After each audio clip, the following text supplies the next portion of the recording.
अस्सलाम वालेकुम दोस्तों, मेरा नाम हकीम मसूद है और आप देख रहे हैं पाक हेल्थ एंड फिटनेस चैनल। उम्मीद करता हूं कि आप सब खैरियत से होंगे। दोस्तों, मैं आपके लिए ऐसा नुस्खा और ऐसा टॉपिक लेकर आता हूं जिससे आपको फ़ायदा हो, नुकसान ना हो और बिल्कुल आसान और सस्ता होता है।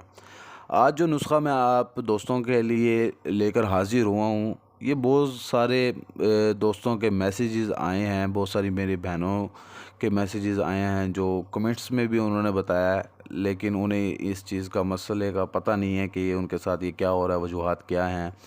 तो आज ये जो मैं वीडियो लेकर आया हूँ, ये उन दोस्तों के लिए, उन बहनों के लिए हैं। वीडियो को एंड तक ज़रूर देखिएगा, इंशाल्लाह ताला आपको बहुत ज़्यादा फ़ायदा होगा। ये वीडियो शर्मगाह के अंदर रसौली के हवाले से है। या आपको डेट बहुत ज़्यादा आती है, ज़रूरत से ज़्यादा खून निकलता है, ब्लड निकलता है, या आपके पीरियड के टाइम पर आपको पेन होती है, या पीरियड के बाद पेन होती रहती है। अव्वल अमूमन तो होती ही है, पीरियड के दौरान तकलीफ़ होती है, लेकिन पीरियड का ज़्यादा आना, यूरिन करते वक्त आपका पेशाब ज़्यादा आना, तो इन सारी वजूहात की बिना के ऊपर ये मैं वीडियो बना रहा हूँ। तो आप लोगों से दरख्वास्त यही करूँगा कि अगर किसी बहन के साथ ये कोई मसला है तो एक दफ़ा अपना एक्सरा करवा लें। हो सकता है खुदा न खास्ता उनके यूट्रस के अंदर, उनके शर्मगाह के अंदर रसोली हो, जो मतलब कि बढ़ रही हो, जिसकी वजह से उनको पेन होती है, या पीरियड के दौरान तकलीफ़ होती है, या बाद में तकलीफ़ होती है, या पीरियड ज़्यादा आते हैं।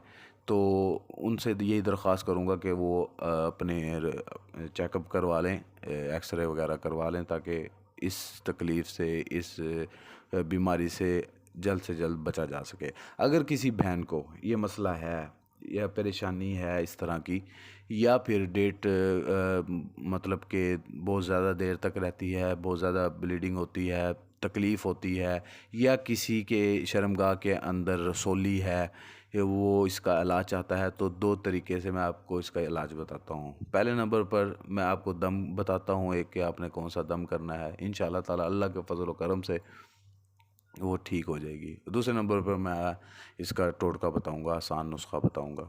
आप नोट फरमा लें, फ़र्ज़ नमाज के बाद अव्वल व आखिर दुरूद शरीफ पढ़कर 11 बार अल मलिकुल कुद्दूसुस सलाम पढ़कर अपनी शहादत वाली उंगली अपने नाफ पर रख कर 11 दफ़ा आपने ये पढ़ना है, अव्वल व आखिर दुरूद शरीफ अल मलिकुल कुद्दूसुस सलाम 11 मरतबा शहादत वाली उंगली नाफ के ऊपर रख कर पढ़ना है। इसका आप दम करें हर फ़र्ज़ नमाज के बाद। इंशाअल्लाह ताला अल्लाह के फ़ज़ल व करम से ये शर्मगाह के अंदर जो कोई रसौली है, तकलीफ़ है, परेशानी है, ये ख़त्म हो जाएगी। दूसरे नंबर पे इसका आसान नुस्खा है, मेथी दाना कावा बनाकर आप दिन में किसी भी टाइम पिएँ। मेथी दाने लेकर पानी के 1.5 कप पानी के अंदर डालकर उसका कावा बना लें। जब 1 कप पानी रह जाए तो आप उसको पी लें। इससे क्या होगा कि आपके जो अंदर ये जो रसौली बनी हुई है शर्मगाह के अंदर, यूट्रस के अंदर, तो ये रसौली आहिस्ता आहिस्ता ख़त्म हो जाएगी। और इसके साथ साथ अगर किसी को मैसर ना हो मेथी दाना, तो वो कलौंजी भी इस्तेमाल कर सकता है।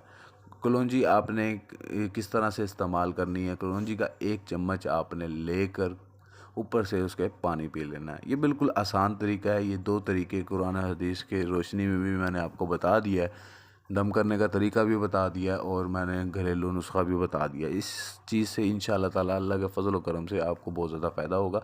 ये सदका जारिया समझ कर अपने दोस्तों, बहनों तक, भाइयों तक भी पहुँचाएँ जिनको कोई मसला है। अगर किसी के साथ ये मसला दरपेश है तो इस चीज़ का इस्तेमाल करें, दम करें, अल्लाह ताला के फ़ज़ल व करम से बहुत ज़्यादा फ़ायदा होगा। उम्मीद करता हूँ कि आपको ये मेरी वीडियो अच्छी लगी होगी। नई वीडियो के साथ हाज़िर होऊँगा। मुझे इजाज़त दें। अल्लाह हाफ़िज़।